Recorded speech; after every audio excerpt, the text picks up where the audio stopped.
All right, Jeremy here, Jeeps Unlimited, partsbreakers.com, 303-666-9020. Excuse our mess.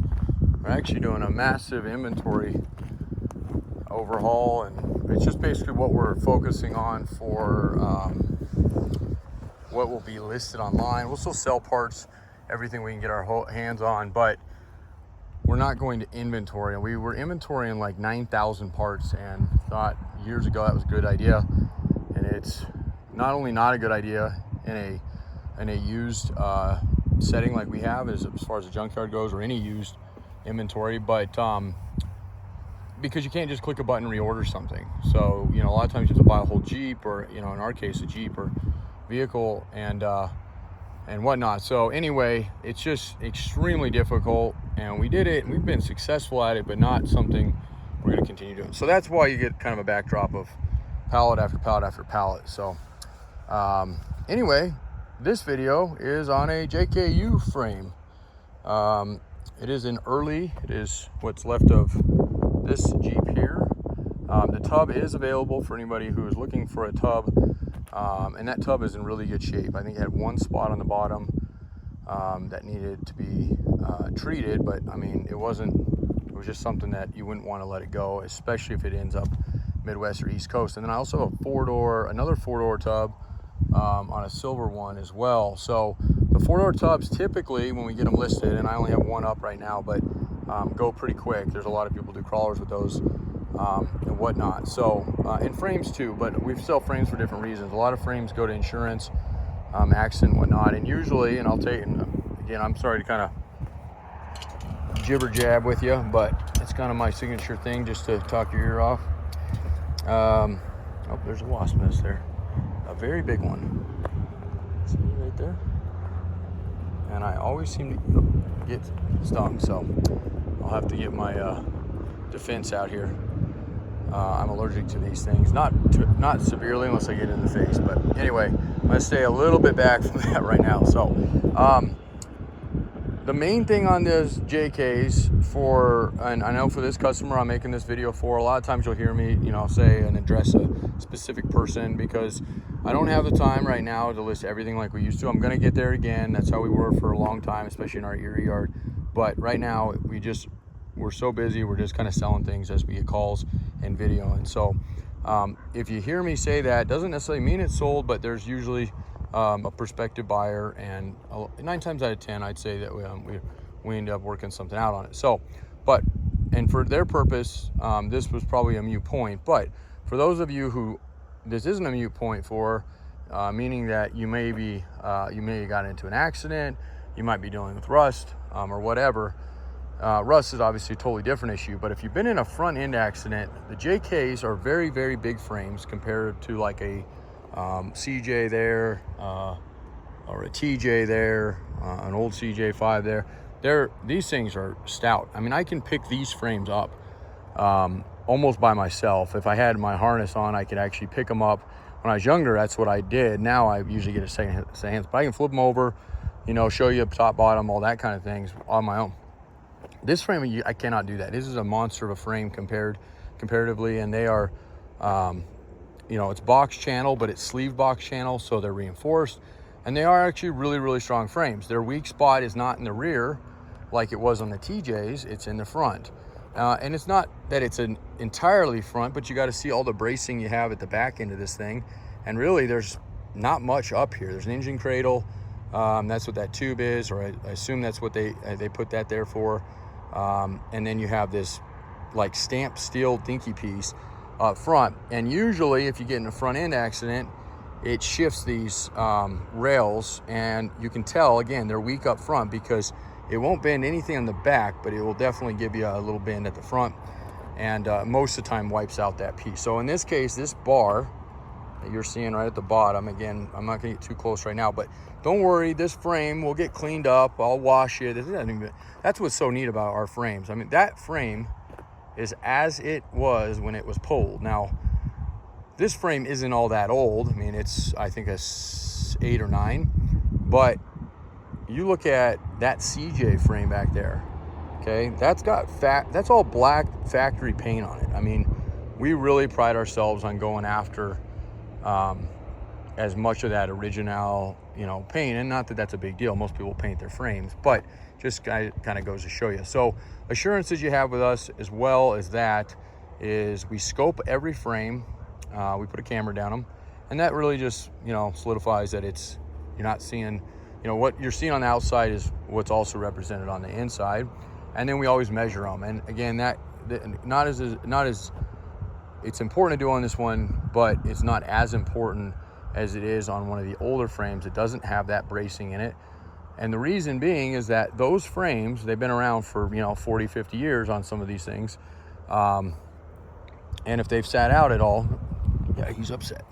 I was wondering when they'd come out and greet me. But at some point or the other, it's hard to say if they've ever been in a fender bender. And so for that reason, Jim built us essentially a jig. We can actually set it in there, and then we can take our measurements, our squares. And there's a little bit of a plus or minus tolerance in any kind of metal you're working with. But if they don't pass, if they're not within that range, they get put out to the passer essentially, and we cut them up. We don't like to cut frames. It's definitely not one thing I like to do. And most people, when they call, they'll hear me tell them that right away. But I'll always say I'll go out and take a look. And so there's a possibility you can get section frames from us, but usually we try to keep them whole and that and whatnot. So, and Carfaxes and all that stuff, they don't always tell you everything, especially if it wasn't recorded or reported to police or insurance, whatever they may be. So, all right, that's my spiel on that. Now, the main thing on this frame, and I'm going to try to do this without getting stung here, so I'll probably come around from the back side here, is we're looking at the motor mounts and also the condition. But 2007 to 2011 used a 3.8 V6, and in 2012 they went into a Pentastar 3.6 liter, and they still use that motor even in the JLs amongst a few other ones they offer. But in the JKs they only offered those two motors.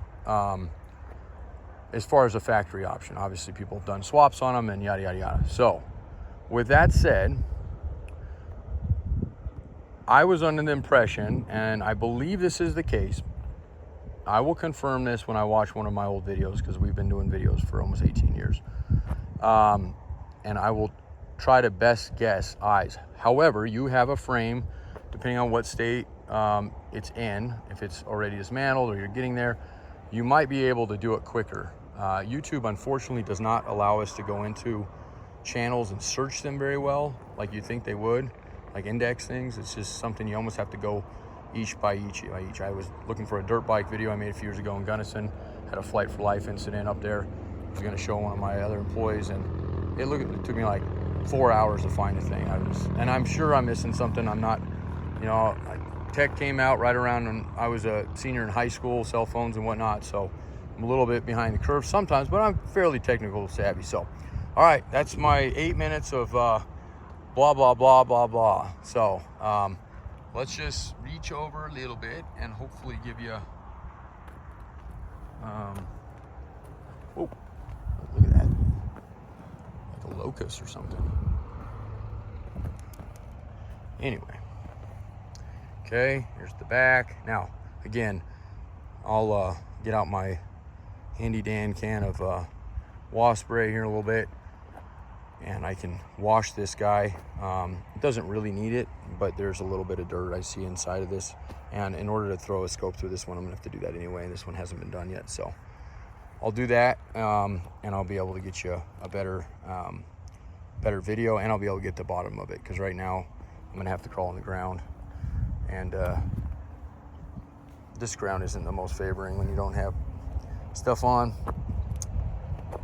So, okay, it's got, there's a couple areas where you get some browning, but there's no surface rust, there's no cancer, no rot, no scaling, and that's the definition that I have. We've always done that. We came from a family of foundries and whatnot. So I'm not saying that, I wouldn't love to have black paint back here, but this is oxidized just from the paint not being on it anymore. Whether that be from road rocks coming up, which is likely, or just, thin paint they use out of the factory, which is also possible. So, Okay, but I just want to get up close and personal, nice and smooth still, and we'll clean up nice. Now, if you're going to be sandblasting anyway, then no big deal. But this one really doesn't need to be done that way. Although I would definitely, if you weren't going to be sandblasting, use some sort of etching primer or paint, and that should adhere no problem to it. There's nothing I see, at least the top side, and I do remember having this in the air, not seeing anything on the bottom. But again, I'll do another video. I promise I'll lessen the talking, and we'll go from there. If it gets listed, and if the customer gives me a green light on it, then I'll get it washed, and we'll scope it, and then we'll load it up on the trailer. So, okay. Anyway, lastly, so for those of you who do not know, and sometimes videos of ours get used for this, that's totally fine. These are all reinforcements. These were sectionalized frames out of the factory. When these first came out, and I've been doing frames a long time, I went to get a part number off one, and I realized that you couldn't at the time, and this was back in like 08, 09, you could not get a part number, a single part number. You would get 15 different part numbers, because as you see these sleeves on them, these guys are bastards. I'm not messing with them, and they're just right up in me. So anyway, so there's not one single part number on these, or at least there wasn't when I first started this a long time ago. And these had like 15 different sections. So, okay, so if you're wondering how these things were put together, or what yours looks like underneath your JKU, four doors, JKU, unlimited, right? 2-door, just JK, that clarification. And essentially the frames are the same, they're just shorter. And it's actually right in this area here where they sleeve them, kind of add that length to them. So you likely won't have as many supports here, or reinforcement areas here.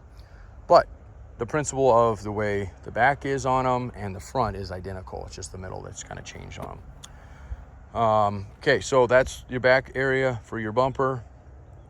This goes above basically where your fuel tank area rides. You just extra couple supports here, same here.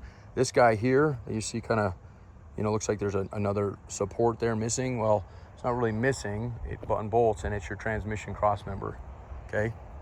And then you have control arm mounts are these guys down here, and then you got your uppers, and same there, you got your lowers, and then your uppers here.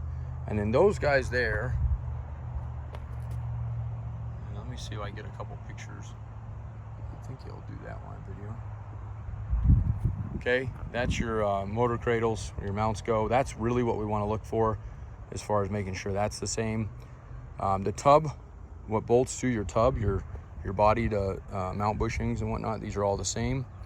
I know you can set, and we've done that before, later year tubs and on early and vice versa. And then of course you got the support there, and then you have the one up there. That one's got a little, let's see if I can show you. Right there, a little dimple in the top of it, right there. Looks like somebody maybe pried the pry bar or something, which is definitely possible if they were trying to get a track bar or something mounted. But anyway, if you don't have, let me out zoom there.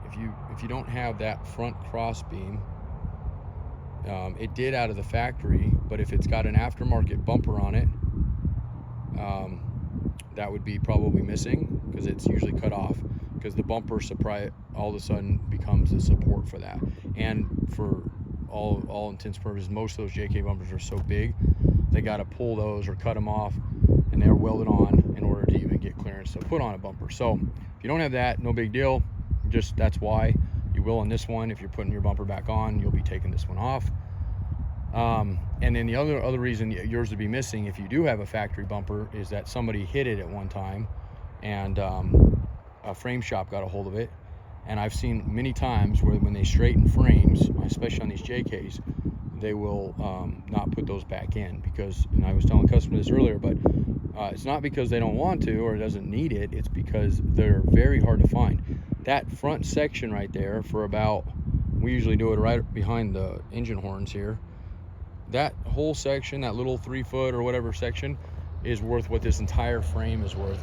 And we actually have sold them like many times that way. Insurance adjusters will call for body shops, and you'd say, well, why wouldn't they just buy the whole thing? They're spending the same amount. Well, because it's really cheap to ship this. I can put that on a standard pallet, and I can ship it for pretty much anywhere in the US for under $300. Whereas a lot of our frames go East Coast. One of those frames, 12-foot long, runs about $750, $1,000 to get out there. This frame's probably $1,500 to get it to the East Coast. And it requires equipment to unload and blah, blah, blah. So, okay. All right. So that's it. Anything I missed condition-wise or something that you've seen or spotted, let me know. I'll get in here with a washer. I got a nice Hotsy 5,000. Yeah, I think it's 4,500 or 5,000 PSI. So anything that's like, this got a little bit of surface in here. This is what scaling and surface rust is. Mainly want to see that when we get in here, we're not punching through anything. And if we are, then we adjust it down. But I don't have, I feel like this one's going to be where we need it to be or want it to be. So, and that Hotsy should be able to clean off any of the grime on it so we can get a real good assessment on just overall how clean this guy really is. So, and you can see here, dirt up in here. So I'll get all this stuff clean, and then like I said, I'll throw a scope in it. The Jeep came out of Arizona. There was a local guy that bought this frame, actually that whole Jeep, to fix another Jeep that he had. And I just, you know, it's, what's that whole, almost like your eyes are bigger than your stomach.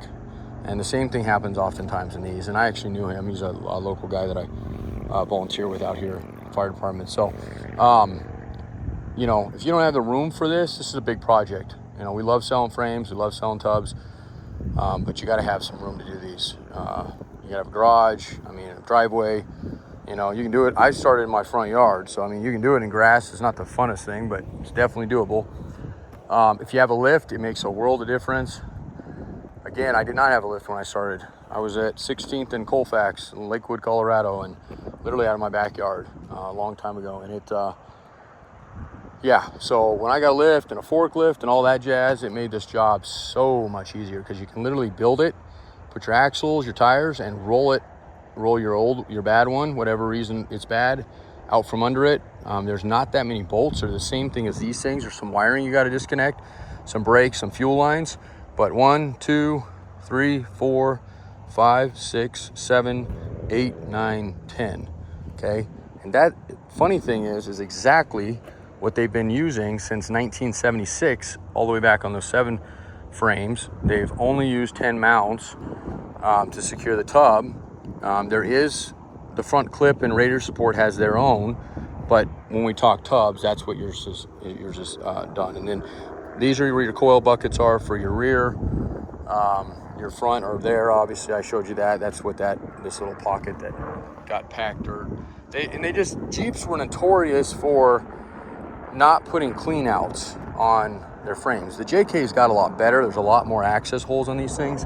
You get into these guys and there's like 4, 5, I mean, not a lot. So they tend to rust from the inside out. Whereas JK's, you don't see that all that often on, because there's so much that it can, you know, water and stuff can flow out. But again, if it's been in the East Coast at all, Midwest, then yeah, it's definitely going to have some issues with it. So, all right. That should do the video for the frame. And then I always like to just, again, blab a little bit more. It's just my opportunity. I don't get a lot of time out here to make videos like I used to. So this is a good example. We got section frames of TJs right now. That's very uncommon, but one of these was, matter of fact, that one's tweaked right there. So perfect example. That frame, which we get, those are premium frames. These are normally $3,200 frames, and they can't keep them in stock. And it has a couple other issues as well. I mean, we got bolts that are broke off. They put some weird shit on this thing. Little bit of scaling there. Not surprised there because metal on metal with the cross member. So I wouldn't be knocking it for that. But this thing, it was squared up. The fenders were perfect. There was nothing bent. They use torque pocket frame bolts here. If you look at them, they're all straight. There was really no indication that this was a bent frame at all. And when I bought this Jeep and what I spent on these Jeeps, when, you know, hoping that we're going to get a good solid frame out of them, you know, that's the gamble side of it, because we still got to do our due diligence, like I told you earlier, on that kind of stuff. So when we got this one and scoped it, it was okay. I mean, it wasn't as beautiful as a lot of our frames are. I mean, you look at those YJ pile frames, those are 40-year-old frames there, and they're you know, absolutely gorgeous. These are old CJ frames. These are still really clean. They're not as pretty, but anyway, so, you know, scope, that wasn't too bad on them. There was a little bit in these areas I kind of figured there would be, but something we could be mitigated. Broken bolts, couple places that, you know, the price was kind of going down. I kind of do that as I video and I'm measuring and everything. And then I got to measuring it, and, you know, it was apparent something was wrong because we put them on our concrete pad up front, which is real like we actually poured it perfectly level so we could do all our measuring and set things on it. And it gives us that like immediate, you know, set it down and how much is it gonna, I mean, they all have a little bit, but this thing was like up like 4 inches. So I knew it was gonna be bent. I didn't know where exactly, because it was, again, it looks fairly straight. It's kind of cockeyed right now, but and it ended up being bent there, and it's actually bent inwards. So they probably either got hit there at one time or curb checked it. They had adjustable control arms on it, and I think that's the only way they got around it, you know, not appearing that to be bent. And it was a low enough hit. This Jeep had, it was a long arm, so it was sitting up on, no, this is a short arm adjustable, but it was sitting up on, I don't know, 33s or 35. So it was tall enough that whether they curb checked something or something hit it, it just bent that right there, and it just bent it in. And a front end hit oftentimes will bend these torque frame brackets here. So anyway, it was a bummer. That's a perfect example of why you see a couple section frames out here. Now, look at that.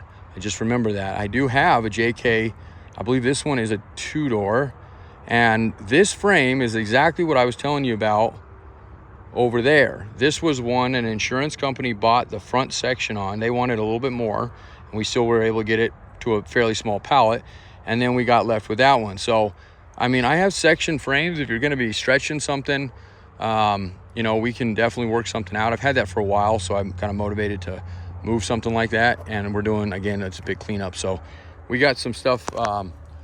Good time to call us if you're looking for some unusual stuff like that.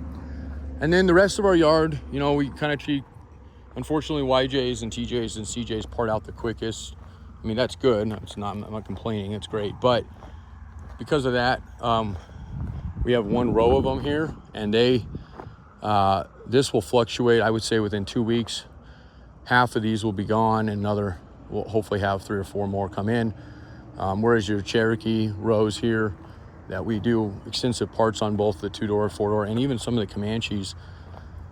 These will usually sit out here for, you know, 6 months till they're pretty much shelled out.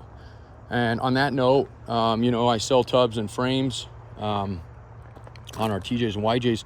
We're just now starting to supply the Midwest East Coast with bodies of these XJs, 2-doors, 4-doors, and Comanche cabs in the rear half of the frames, because they are clean. There's no rust in them. Some of them have obviously more damage than other ones. You can see some big dents on that one. Whereas like this 2-door here is, you know, for all intents and purposes, probably one of the cleaner 2-doors you'd find out there. So these are a gigantic ordeal to ship. You cannot ship them on a freight company. We've done it before and it turned into a disaster. They have to be hot shotted. And you're essentially paying the transport fee of a vehicle. But the good news is I have an amazing crew with hot shots, and I can usually get something like this shipped for fairly reasonable, considering the only issue is it's unibody. So loading it here and unloading it there, you want to make sure it's done right. Otherwise you're going to get a nice rust-free something, but, you know, going to have big old fork hooves in the bottom of it from when the weight, you know. So you got to we have to build. We have something that we can set these on and set them down, and then we ship them on that so they don't get damaged. And then you just have to have something big enough to pick it up. And no, you're not going to get your neighbors on these guys to, you know, maybe your 2-door, but for sure not one of these 4-doors. And not only that, but most of the hot shot crew won't let you do it anyway because of liability. So haven't done anything with these WJ or ZJ bodies quite yet. I've gotten calls on them, but not a lot of these have been. These are starting to become real popular. You know, obviously this one's trashed, but we have some good shells out there for those. We have tons of wheels. We have probably 300 drive shafts. I probably have 500 axles out here. Those fluctuate very quickly, but we're always kind of stocking. You can see a huge pile over there that I'll be working on. later today. Not a lot of JK ones. Unfortunately, those do sell fairly quickly. I just gutted our tranny room. I'm just now putting it back together. So I got a lot of transmissions. I even got one of the upgraded JK. This actually is out of a 2014 110K. Guy did an 8-speed swap, automatic swap. And so that's that tranny. That's got low miles on it. And then I got the Rubicon T-case back there, the matching one that came out of that guy, available as well. Those are actually on consignment from him. And we do consignment. Some things are easier than others. Others are not very easy. I know we talked about doors earlier. I got a ton of JK doors. The biggest thing with JK doors is if you need them, send somebody here to get it. Because there's no point in trying to ship one of those things unless we get a hot shot to pick it up. And a hot shot will do it, but you know, it ain't cheap to do it's like a private, service. So, but if it's got your right color, it's gonna save you paint, it might be worth it. I do have a lot of doors and I'll make you deals on those, but they gotta be picked up. Whether you send somebody or we do a hot shot, we do not ship those on pallets. They absolutely get destroyed. And then lastly, I mentioned this earlier of this gentleman doing the swap he did. There's an outfit out of California. I'm just gonna plant this in your ears real quick. I have 8 brand new, and I don't remember the model number on these. They're like what do you remember what the 8 speeds are? The JKs, the JLs? 2020s, 2021s, a couple 2018s. They're 8 speeds. They literally were takeouts. We bought them from America's Most Wanted. And we actually got the engines at the same time. Those have all sold. These are listed loosely, meaning that I don't have very good listings up. People are starting to call on them because there's now kits being made that you can cram this thing behind, I think just about anything, but definitely JKs, there's kits out there. So, and that is actually one of the better trannies that Chrysler's ever done. I don't even know if that was one of theirs or it was an Aisin or something. I don't know. No, it's a Chrysler. It's Chrysler. But anyway, these ones are actually pretty good. That one's actually really good too. The 42REs are okay, but they have kind of a bad rep for a few other little things, nuances. But there's another one there. And I think there's 8 of those left. So yeah, there's one over there. I kind of got them scattered. So hopefully in the next week I can get these back in the bin. So get your stuff you needed? Yeah. Sweet. All right, that's it. 303-666-9020. Partsbreakers.com. My phone is telling me it's overheating.